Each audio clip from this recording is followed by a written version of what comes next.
Welcome back to Sex and Space. I'm Toshi, and today I was thrilled to be joined by the lovely Teri Hofford. Teri is a body image educator, a best-selling author, a photographer, and TEDx speaker who helps people unfuck their beliefs around business and bodies so that they can move closer to their most authentic selves. I was very excited to have a conversation with Teri today about all things relating to body image, the meaning that we make out of our bodies and where those thoughts come from, how we can reframe negative thoughts about ourselves, what confidence can look like for different people, and why curiosity is so important when it comes to shifting the way that we think and feel about ourselves. Let's get into the episode.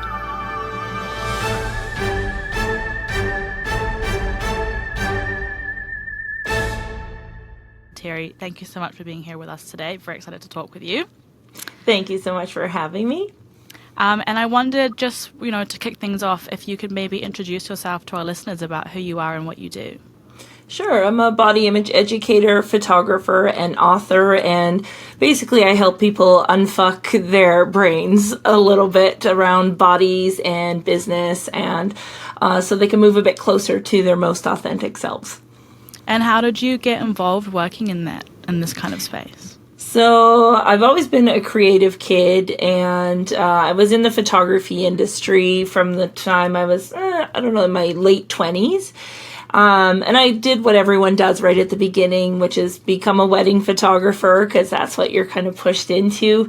And I will say weddings were not for me, but it technically trained me to be good with my gear. Like I knew, I didn't have to think about it. And in 2014, I wanted to do a project to just show that there isn't one body type out there, because of my own personal story dealing with my body image.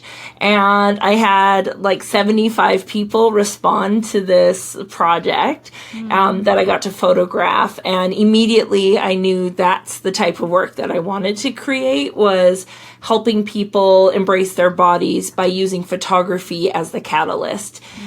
So I fell into boudoir photography, which was the closest thing to the work that I was doing. Basically, semi-clad humans, allowed them to see their bodies for the first time in a really long time in a beautiful way. And then through that and having clients, literally almost every client came in and said they hated something about their body. And that got me thinking that if nobody likes their body image can't possibly be about the body, because there's no one way that people are finally like, oh yes, this is the perfect body type. I've achieved it. Life is great. That never happened. And so that got me looking more into the psychology of body image, which then became kind of my thing, was body image education in the photography industry and beyond that. I want to start with your TED Talk, because there's so much I think that we could unpack here, and so I've got so many things happening in my head. But I want to go start with your TED Talk, which was Five Reasons Why You Look Bad in Photos. And I thought, as a starting point, for anyone who hasn't watched that and maybe doesn't know what that's about, if you could maybe just run us through what you sort of spoke about in that TED Talk. Yeah, for sure. So I will say the original title for that was a bit more clickbaity. I used to call it 5 Reasons You Look Like Shit in Photos, but they wouldn't let me use the word shit in my title. Basically I realized after photographing so many different people over the course of 10 years that there were a few main reasons why people struggle to see themselves in photos, or there were certain photos in particular that almost everybody would dislike. And so that again led me into the process of looking at the psychology behind what meaning are we making out of the photos. Because a photo's just a photo, your body's just a body, but we make them mean so much more. And so my talk really focuses in 13 minutes, 5 of the main reasons. I actually started with 6, but because I kept going over time, they were like, hey, you need to cut out a few things. How much time do they give you a hard stop time of Well, 13? technically it was supposed to be 12, but I still went over. So, yeah, I was like, at least it was less than 15. That was every time I'd practice and get coached, like, they're like, you're still coming in at the 15 mark. And I was like, I'm sorry. I'm trying. Yeah, without me talking excessively fast. I was like, okay, yeah, no, I will just cut out a whole point, and if people want to know more, then they can just come talk to me. So would you be willing to share with us that sixth point now? Yeah, I'm trying, and now I'm like trying to remember what it was. But I think what I had focused on, the point that we took out was basically one of the reasons why we don't resonate with the way we look in photos has a lot to do with gender stereotypes, like how we are expected to show up if we're women in a photograph, and how we're expected to show up in a photograph if we're men, and how that doesn't align with a lot of people. But when we see ourselves in a photograph and we're not in that box, we think something's wrong with the photo, even though it has nothing to do with that. It has to do with this, the expectation of what we should look like in a photograph. And there was another one about just like showing up, like in regards to the gender around emotions, like, for men, showing up as soft and sensual, even submissive is not seen as acceptable in a photograph for a man. So if you take a photo of a man crying, that's going to be really uncomfortable. And then for women, for a long time, not so much now, but seeing ourselves in more masculine positioning where we're like legs are spread. I call it lady spreading. Maybe being photographed upwards so we look dominant and maybe a bit more aggressive. That can be confronting to what we have been taught being a woman is. And so that's just one of the things that gets in the way. But they were like, it's very similar to one of the other points, so that's why we took it out. And so when you're like, taking these photos that maybe, because I guess in your practice, are you taking these photos that are kind of challenging these expectations that we have of how we should be showing up in photos? I wasn't originally, I was when I would do self-portraits. Like I use self-portraits just to challenge my own biases or thoughts around my body and then just get curious about it. So asking like, oh, why am I squidgy looking at this part of my body looking this way? Or why does that facial expression make me uncomfortable? When it came to working with clients, like paid clients, they were coming to me for a service. So there was a little less of that because I was doing something that they wanted to do. But in between those two things, I would do personal projects. And that's where I would get to do the work where I could push back a little bit a lot of the things that we've been taught or told.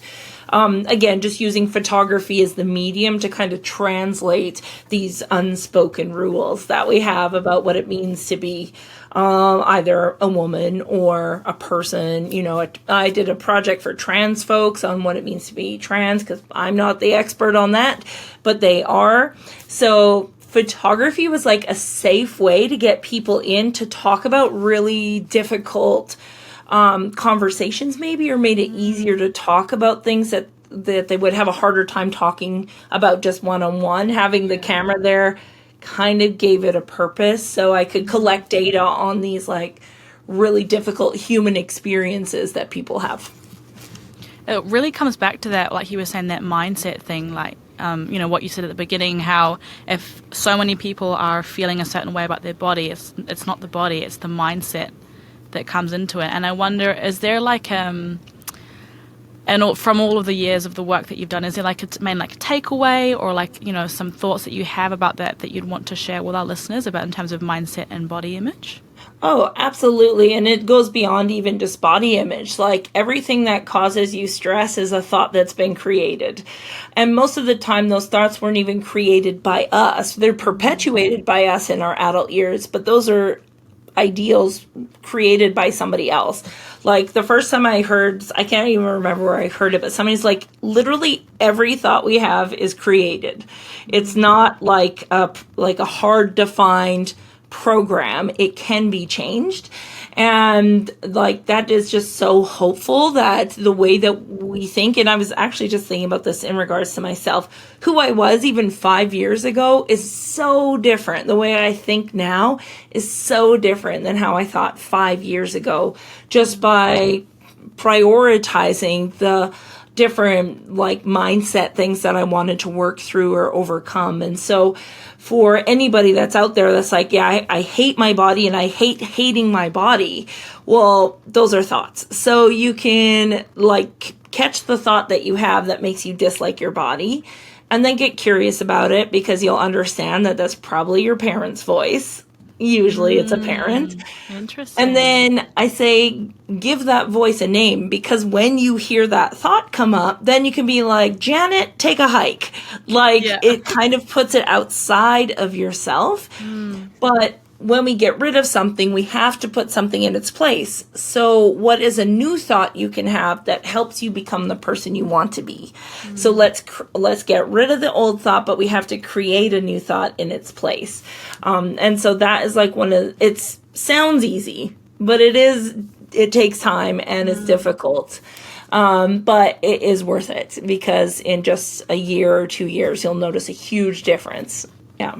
I think it's great that, and it's so nice that it's so hopeful that we can kind of like practice, and our minds and our thoughts are so malleable. So there's never like, oh, I'm past the point of being able to change this. Actually, no, you can start in this moment and reframe your thinking.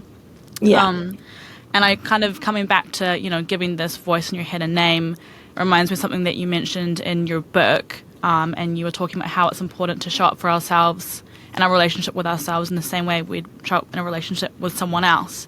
And I wondered if maybe you could talk to that a little bit for our listeners.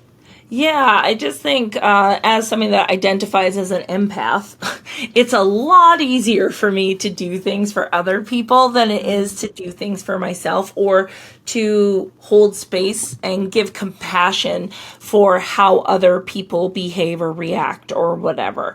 So, but I was never doing that for myself because of all the other identity stuff that comes along with our lives. And so I found that if I could say, okay, imagine I am a little version of me, because I don't have kids. So I'm like, imagine I'm talking to 7-year-old Teri right now. The thing that I just thought, would I say that to her? No. Like, what does she need to hear instead? If somebody had said that to her, if somebody had said like, oh, you're a, disgusting piece of trash, or whatever the thought was, what would she have needed to hear instead? And so then I, as the adult, can come in and take care of me that way, even though that first thought was still me, if that makes sense. So, so sometimes those of us that are empaths, we have to put ourselves outside of ourselves to be able to take care of ourselves. And that's one of the ways to do it. Or just, would I say this to my best friend? Would I say this to my mom? Like, would I say this to anybody else? Probably not. And if not, why? Like, why? Get curious about it. Why do I think that I'm not deserving of the same grace and compassion that I would offer to somebody else? And then go explore what that's about. It seems like it's about sort of like pausing and taking note of like the thought that comes in, and then getting curious and going, where did that come from? Why do I think this way? And then absolutely. There's like, and that's the first, I say there's like 3 steps. So the first step is basically the awareness, and that's just, you don't change anything about anything you're doing. You just create situations that allow you to become aware of either the behavior or the thought that's happening. And so one of the best ways is to look at photos of yourself, because all that negative shit will come up to the surface. The second thing is to stand in front of the mirror for 2 minutes fully naked and just listen to what your brain is telling you. And either write it down or record it. But then once you have those thoughts, it's like you catch them. And now you can get curious about them. Who taught me that? Do I want to believe that?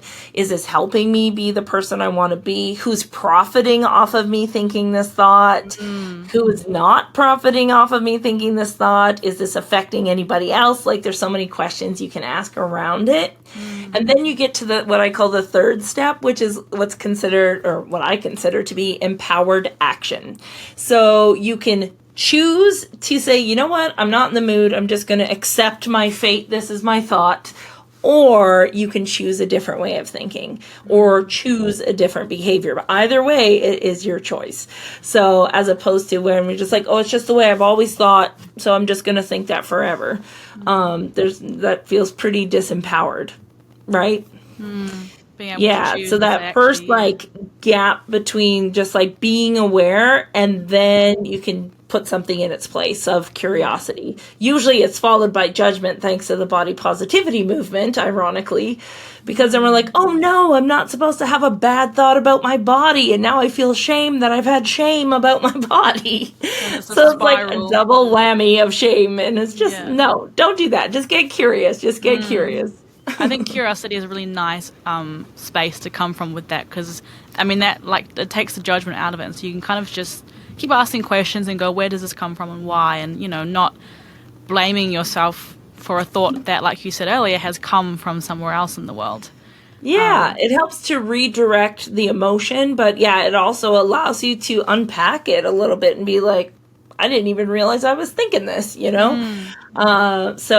a really, curiosity is one of my absolute favorite tools for dismantling a lot of things. It's one of the things here too that we try and sort of keep at the forefront, especially because there are some conversations or topics that you engage in and they're quite tricky, and sometimes you come across people who have different viewpoints to you and different value systems and beliefs, and curiosity I think is a more gentle way to approach that a tricky conversation and kind of meet someone where they're at and not, again, have that judgment. And I want to come back. You were talking about identity a little bit before, and in your TED Talk, you did identify as asexual, and I wondered if you could speak to how maybe this impacts your sense of self and body image? Yeah, for sure. So my whole life, I never really cared about sex. But in my younger years, I thought I had to, right? Again, it's like that socialized, well, especially in North America, I don't know what it's like in New Zealand, but we grew up in especially the 90s, with all the high school movies about, like American Pie and all movies like that, where it's hypersexualized high school. And I just never identified with that lifestyle. I also wasn't drinking, which a lot of people do in their younger, teen years. But then in my 20s, I moved to Busan, South Korea, and I was living there. And I was like, nobody knows me here. I can explore. And now maybe this is where I become hypersexual in my young 20s. And I did, but every time I felt so much shame about it. And I thought it was because of growing up slightly religious, but I was never deep into religion, so that wasn't it. And then later on, we just didn't have the words in the 90s and early 2000s. Asexuality wasn't even a thing. I don't that we talked about. And then I had partners and boyfriends, and so it's bad when you're oh, the only way I have sex is I have to drink to have sex. Probably not a good something there. Maybe something to get curious about. What's the reason for this? And but the other thing too is I would talk to girlfriends or whatever, just be is this do you guys actually like having sex? And they'd be like, oh, you're probably just not with the right person. Maybe there's just a mismatch in energy. And I was like, okay, maybe. So then you just go have sex more to try to figure that out. And then you just feel more and more like shit. Because you're like, no, why do I still, nothing's working. Maybe it's me. And then it wasn't until 2016, maybe, just relatively recently for me, I think, I'd already started, I was married, I, got married to my husband, I had started unpacking some trauma, and I was getting really curious just about a lot of different things. And I remember coming across an article first about people that just didn't care to have sex, and I was like, is that a possibility? Like, what? And then I don't know if you've watched Sex Ed, but on the first season of Sex Ed, there's like a point where one of the students goes to see the sex therapist, and she's like, I just don't like having sex like all my other friends. She's like, oh, you might be asexual. And I was like, and it was like my whole body was just like, ding, ding, ding, ding, ding. Like, this might be you. And I remember having to have that conversation with my husband was very nerve wracking because my whole life, and probably many people that grew up in the 80s, we've been taught consistently that if you don't please your husband, he's going to leave you for somebody that will. And like all these narratives around performing for your partner. Yeah. So I was like, oh God, did I catfish him like into marrying me? And now I'm going to withdraw this, the sex card because I don't want to. But like, again, I did have to wait for the right person because I needed to wait for the right person who would just accept me for who I am and be like, okay. Yeah. He's definitely I call it, like we joke, he's a robot. So which is good because what he says is what he means. Okay. And so anytime, like, I felt more guilty about saying no than he would, he would never pressure me. And he's like, if you don't want to, I definitely don't want to have sex. That's weird. Like, to him, that's weird. Yeah. Right? And for me, I was like, it took me a while to be okay to just, when I say no, I don't feel guilty. I just say no. You can take care of yourself. Like, I'm good. I'm going to go over here instead. And what I realized, though, was that all of a sudden my brain was like, well, if you've been performing in this area, in what other ways are you performing to be sexual? Wearing bras, like push-up bras was a huge one. Stopped wearing those. Wearing synthetic lingerie. Even I was a boudoir photographer taking sexy photos of people. And I had assumed that that's how women are taught to be confident. And I couldn't understand why when I would see myself in those types of photos that they were beautiful, technically. I could realize that, but I never resonated with who I was in those photos. And with the photos, previously would have been like, oh, it's probably because of my body. It's not this isn't a sexy body because I'm plus size. And our whole lives we've been taught that we're not sexy. So I just automatically assumed that's what that was. But in further curiosity, I realized it was me playing pretend. I was pretending to be sexy. I was the way we've been taught it should be instead of whatever makes me feel good or confident, if that makes sense. So it allowed me, it was like pulling a thread, I say on like a loosely knitted sweater, suddenly like all these other things that I'd been trying to do to pass or like show up in a certain way just kind of went, we don't have to do this anymore. Yeah, like we can stop performing in a lot of these hyper sexualized beauty standards, which was really awesome. Like being able to climb out of this box that we've all kind of just been put in. And for some of us, it can take years and years and years. Or sometimes, I guess, for some people, it never happens. They can't ever, have that moment where it's like, well, actually, do I feel sexy and confident in this box, or is another box better for me, or a different experience better for me? So it was like there was like 2 years essentially where it was like existential crisis because again, just because you get rid of something, you need something else to take its place. So I was like, well, if I'm not that, then what the hell am I? What does this mean over here? But that's where going into it with curiosity is really good because then you're like, oh, let's go exploring and let's try some things on and see what feels good. Or when do you feel confident? What was the last time you actually felt confident in yourself? And so it allowed me to start exploring what confidence looks like for me as opposed to the way I've been taught it should look. And I guess that process is also hard too because we get all this messaging constantly and we've had this messaging constantly. And even when you decide, okay, I'm going to try and explore something else, you're still getting this one thing handed to you. And I wonder, through all the work that you've done working in this space, what are the sort of like the most common like myths that you sort of find like clients, people that you work with, or people you've spoken with have about, body image and confidence and sense of self? What are the things that come up the most?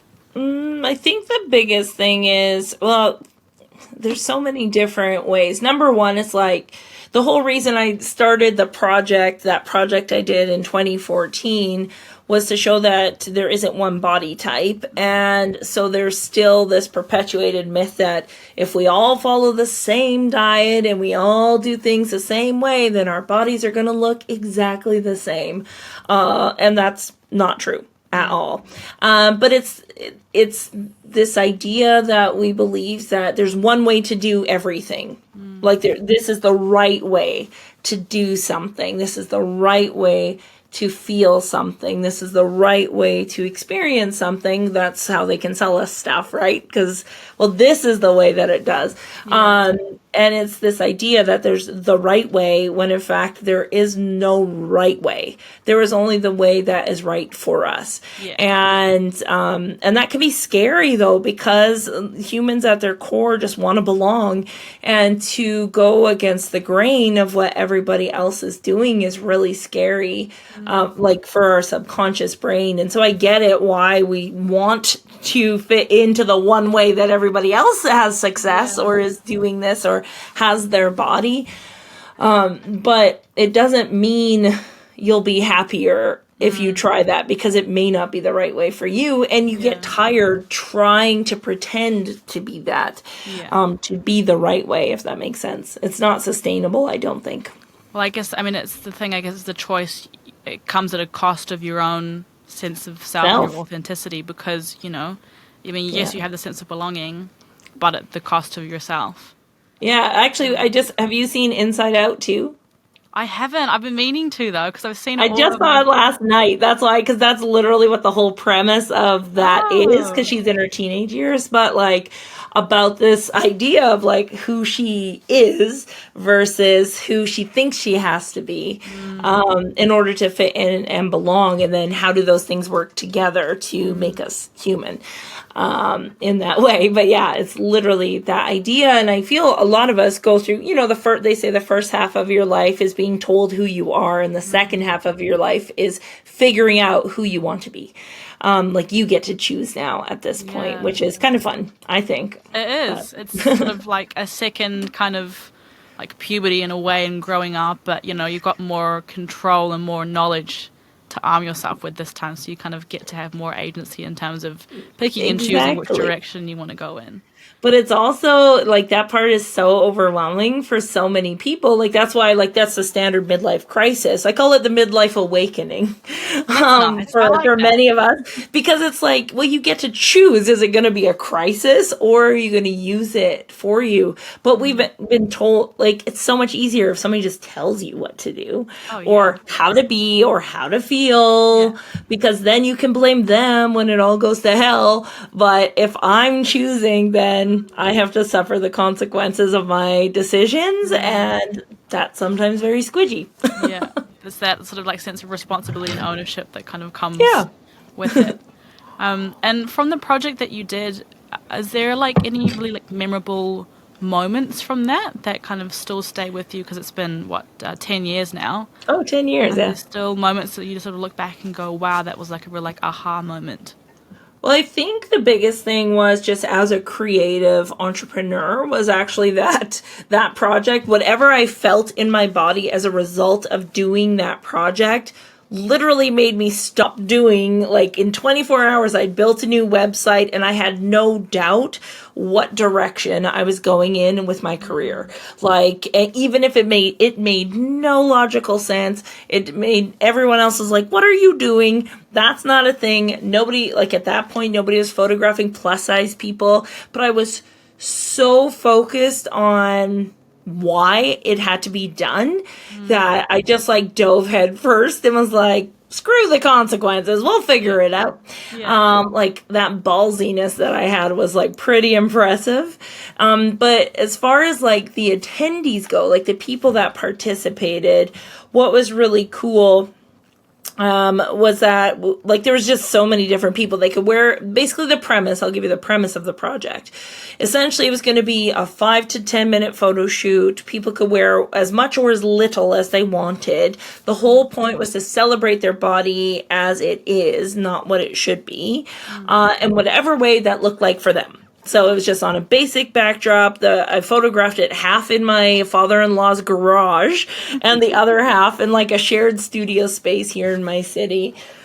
And I had so many stories. That was the thing. I had heard so many stories. I had some people that would just rush in, take off their clothes, get photographed, and run out because they were so nervous. And then I would have people that come in that wanted to just like leave their trauma with me, be photographed, and then leave. And then I had one woman that wore a cape and was naked with nothing but a cape on to celebrate her body as it was. So it's just like all these individual people, not only in their body types, because my thing was I just want to show the different bodies, but seeing how each person individually celebrated their bodies was actually also very cool. And it was the stories and the emails that I got back that made me decide to go in that direction with my photography work to begin with, was because I'm like, if I can do that in 5 to 10 minutes, what could I do if I had like a whole day with these people? And I never looked back. And then, it's been pretty cool since. And I think leading on from that, I want to talk about your body image boot camps. Can you talk to us about what they are and like what happens when people go to those? Yeah, for sure. So Body Image Bootcamp started in my studio, actually. I wanted to do it for my clients. And so I was just like, I have this idea for a curriculum, essentially. It was like most things, it started out as let's just see what this looks like. But because of the data I'd collected from my clients, but also from my own research, from learning about psychology, just all of the different things, I could see how body image is created in us, how we perpetuate it, and then figure out the tools to move forward so we can dismantle it as we move forward in our lives to like free ourselves a bit more. So that's the premise of the curriculum, is like, if we can know where it started, how we're, perpetuating it, and how we can move forward, then I think people would have more tools to be able to dismantle more than just a photo shoot would allow. Yeah. So that's how it started. I did that for 2 years in my studio, and I ended up doing teaching that in a few other photographers' spaces as well. I went on like a tour of Florida, essentially, and I went to I taught it at 3 different places in Florida. And I realized I as one person can only do so much. So I was like, oh, I know all these amazing boudoir photographers in the US and Canada, and now globally. And I was like, if I could teach them what I know, there's some that are still are just as interested in this as I am, but don't want to do the lengthy work of reading textbooks and formulating. That's my strength, is taking complex things and making it easy. Then that's when the retreat started, because I was like, I will bring them to me so I can teach them the basics of Body Image Bootcamp in this week. And so it came up, so that was the idea, that they would go forward, then they would teach it to their communities and so on and so forth. But then what happened was, as most things, after about 2 or 3 years into doing the retreats, I realized people would say they were coming because they wanted to teach their communities, but ultimately they would just learn it about themselves. And then the teaching wouldn't be some of them did go forward to teach it, but it would be more through their role modeling than through an actual structured curriculum, what I had taught them. Which was cool. So it started out with just photographers, and now this year, actually, we're leaving next month for this year's one, and there's no photographers in the retreat. Really? Yeah, because it has now grown to be just people wanting to dismantle their own body image, and some of them to apply it to whatever profession they're in, but ultimately to help themselves first so that they can go forward and help others in more of a role modeling capacity as opposed opposed to a very structured course curriculum way, Yeah. I think. Yeah, and so Body Image Bootcamp itself, like the week we spend together in Mexico is, it's like you have to do it. Like that's, I can't even explain it, but it's like what I see as the facilitator is, yes, the teaching is good. That's, of course, but it is the community aspect where these people get to come together and talk about some really hard stuff that they maybe don't have a support system for at home. And from the start of the week to the end of the week, I get to see what I believe to be who they were when they were younger before the world told them who they should be. Because they start to play, they are running around naked sometimes, they're swimming in the pool, they're watching leaf cutter ants on the tree, like just like, oh, it's so cool. Like, and it's so fun to catch these glimpses of people existing in their bodies and not thinking about their bodies. Yeah.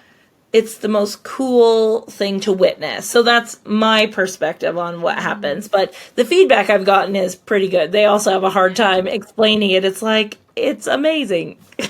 I was having a look at the like the testimonials on the website, and someone said it was that you did a really incredible job of teaching self-compassion and self-care, and I wondered if maybe you could speak to that a little bit for our listeners in terms of like what that experience is like.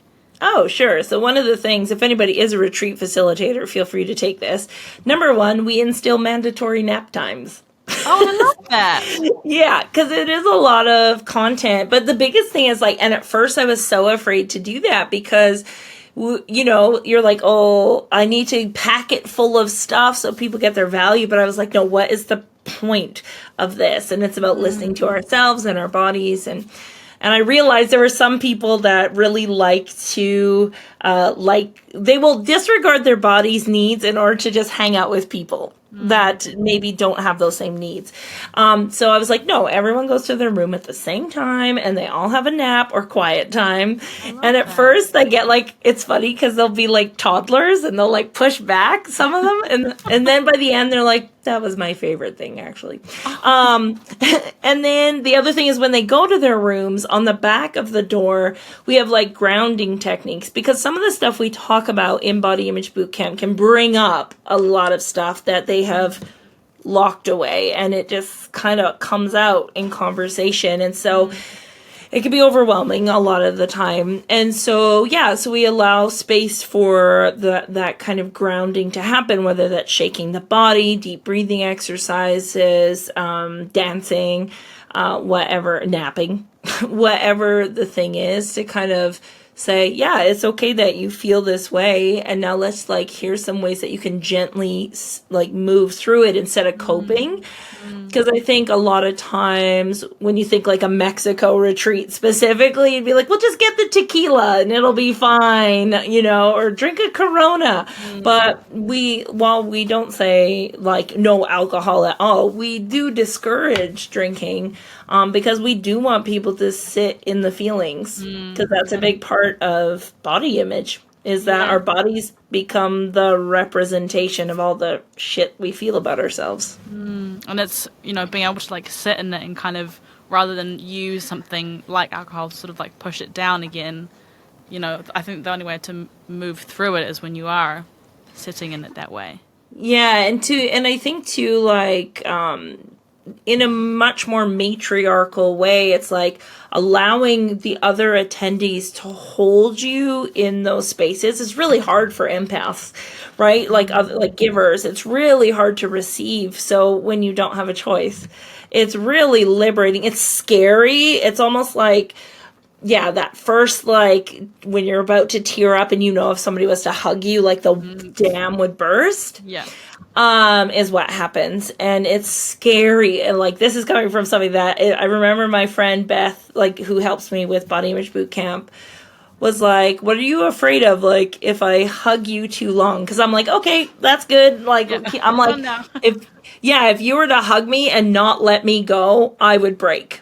Because I want that, but I also fear it, right? This is the thing. We fear the thing we want the most. And so to give people the space to be so afraid, but see that it is like just held with love. Oh, it's so beautiful. I got goosebumps just talking about that. I love it so much. And it's one of those things too, I guess, where it's like, because it's in such a safe space, people, I guess, can have that sort of first step and first nudge of trying that and experiencing that in a way that maybe they wouldn't be able to do in their home Correct. environment, because it's such Yeah. supportive space. Yeah, and that's huge because, like, that's the thing, right? Because your brain says, well, if you cry or make this about you or receive that, they're going to leave you. Because, like, many of us build up our identities around being the strong, independent one to take care of other people. So our brains are like, if we shift that, if we become the needy ones, then everyone's going to leave us because then I have no value, which isn't true, but that's what your brain believes. And so to give your brain evidence that, look it, you did let people hold you and you were loved for it. And you still are you, and people still love you, and you still lived because your brain's always afraid you're going to die. So, right. And you still lived, and it was great. Is like it's a really safe way to start to create evidence for that. Yeah. The undoing of that. Yeah. Try and like replicate that again a second time, maybe, and be open to doing that again. Yeah. Yeah. I wonder, through all of the work that you've done and all of these, learnings and the teachings, if you could go like back in time and, tell maybe your 7-year-old self like one message and, what would you want to share with her? I've done that exercise before, actually. I do a lot of visualization with my younger self. But the biggest thing is, like, I was bullied lots of people get bullied in their younger years, but I was bullied quite extensively for my size. And so just to, like, kind of remind her that it is for this. Like, if she could, that's why I just did a book tour where I went across Canada and, like, and then the TED Talk and getting that out, and it's taken off quite well. So when that happens, I will write a letter to my younger self to say, look at what you've done. And it makes me, like, I'm tearing up now thinking about it, because, like, if she could see it, that'd be so cool. Well, she does see it, because it's me.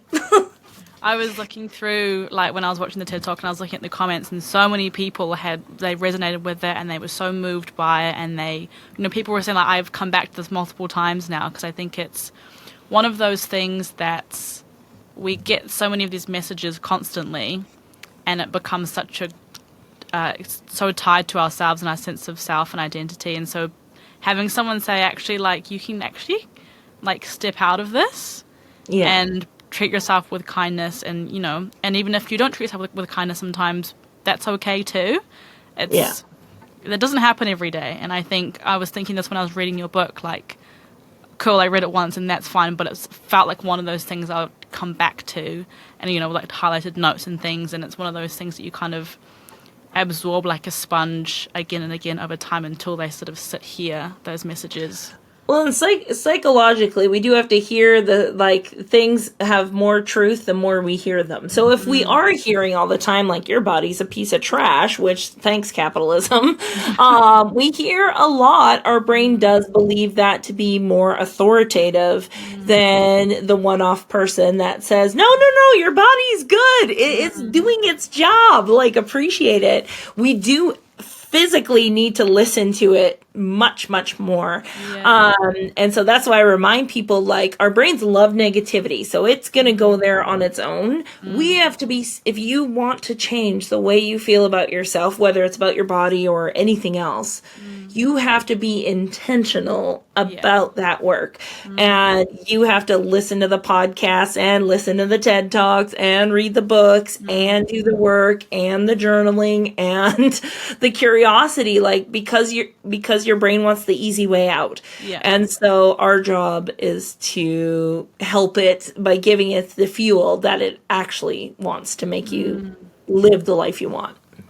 It's interesting when I was reading it, and, like, one of those exercises being standing in front of the mirror naked for a couple of minutes, I was like, that felt really confronting. I was like, can I do that? I was like, ooh. Did you do it? I haven't done it for 2 minutes yet, but I'm working on it, because I was like, I've literally never done this. Like, the only time I ever see myself that way is, like, going from outside the shower into the shower and then back out again. And then other than that, it never happens. Yeah, well, that's just it, right? We don't actually Yeah. and not posed. That's the other Yeah. thing, is just seeing your body in its Yeah. natural state. As it is. It is confronting. That is Yeah. a very good, that's the word I use for it. But that's when you get the awareness of like, hey, what are all the thoughts I'm having? And that's why when I tell people, because I teach courses on self-portraits as well, how to use that to help you. And with self-portraits, the very first week of the course is, what is the thing you're most afraid of seeing in a photograph? That is what you're going to be photographing, and you are going to exaggerate it. So if you're afraid of looking big, here's how you can make yourself look bigger. If you're afraid of seeing your rolls, we're gonna get up into them rolls. If you're afraid of body hair, whatever the thing is you're so afraid of seeing, look at it. It takes the fear away, because you're just like, oh, it's just what it is. I took a photo and I'm looking at it and I didn't die, I'm what? Shocking. Yeah. I know, right? But that's the thing, is our brains need that evidence, because that's what it believes to be, right? So we need to do that to give the evidence. And just before we wrap up, I wanted to ask, is there anything else that you'd like to share with our listeners, or something, a question I haven't asked that you wish I had asked? Oh, no, these are great questions. I think, that's the biggest thing for people that do listen, is just know that, number one, you're not as special as you think you are. And I know that sounds like a bad message, but hold on. This is how I've gotten over the fear of sharing my thoughts on the internet. Is that because my brain will be like, ooh, I don't know if you should share that because people will think da-da-da-da-da. That's when I know I should share or tell somebody, because that's shame trying to make me feel bad about whatever the thought is. And I have noticed that every time I tell myself, okay, I cannot be in this whole world, I cannot be the only human that has had this thought. Yeah. It's impossible. Impossible. Yeah.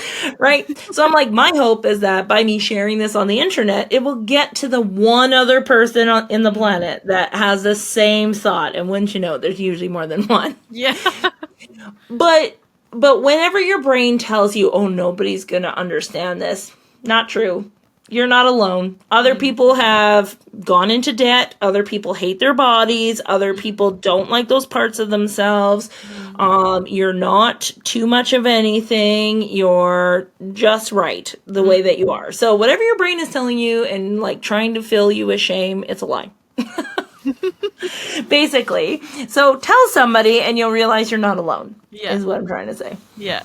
I like that. It's kind of like, I was thinking that to myself the other day too, actually, because I get a bit, worried that, if someone hasn't responded to me, or I think things are always about me. And I was like, actually, you're not that important. It's never about you. It's other people's stuff. Yeah. And that informs the way that they act, and sometimes the way that they, might interact with you. It's not a me problem, it's a them, and that's okay. And so and we just make up so many stories about things because our brain loves to make sense of stuff because it's safe. But the stories that you're telling yourself are usually rooted in more of the negative anxiety area. So whenever you go that way, try to come up, because it's created, so create a more positive way, because both are equally as possible at that point, because you don't actually know. No. Right? One of my favorite quotes or books is it's called Loving What Is by Byron Katie. And in her book, basically the main question of the work that she talks about is, do you know that to be 100% true? And if the answer is no, that's a stupid thought. Basically, it's not she doesn't say that. I say that. But it's not a stress-free thought. If you don't know it to be 100% true, you don't know. You don't know. So just chalk it up to, you know what? I don't have enough information to know about that yet. So, don't freak out till you have all the information. Yeah. Otherwise, you're just, freaking out preemptively about a situation that hasn't happened. Yeah, exactly. Hello, anxiety. Yeah. Yeah. Love what our brains do for us. Yes. It's like, I know you're trying to protect me, but also Yeah. listen. Yeah. I'm not quite sure it's what I need right now. This kind of Yeah, thinking. this is not the way. Let's go somewhere that's happy. Let's Yeah, go over please. here and see if that's possible. And actually, Yeah. go watch Inside Out too, because that's what they talk about in there. Actually, so Okay. yeah, that happens in there where they're like, but also this could be what's happening. Yeah. We don't have to take this specific path. We can. Right. It is literally catching the thought and redirecting it to a different possibility, one that serves you, that doesn't keep you stuck. Yeah. Yeah.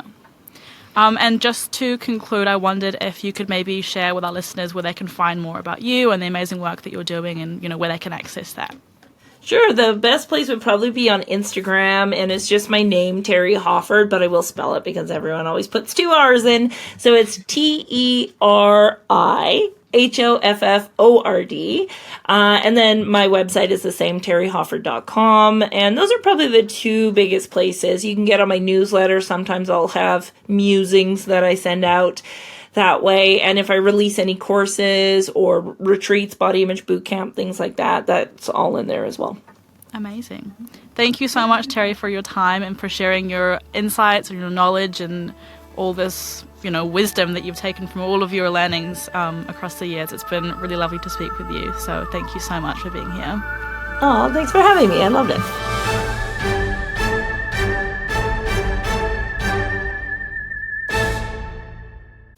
We really hope you enjoyed today's episode. Before we sign off, we wanted to ask you for your help. Because we talk about sex, we keep getting shadow banned across a lot of social media platforms. And this not only makes it hard for us to be found, but it says that sex is not okay to talk about.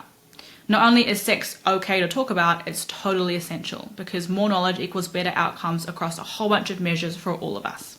You can make a difference, and the thing that we need from you is your active support. So please follow the podcast and sign up to our socials, Instagram, TikTok, YouTube, whichever you like. You can find us over on sexandspace.com and click on our social links from there. Help us make sex an okay space. Thank you for taking this Sex and Space trip with us. Until next time, safe travels, and we'll see you on the next intergalactic episode.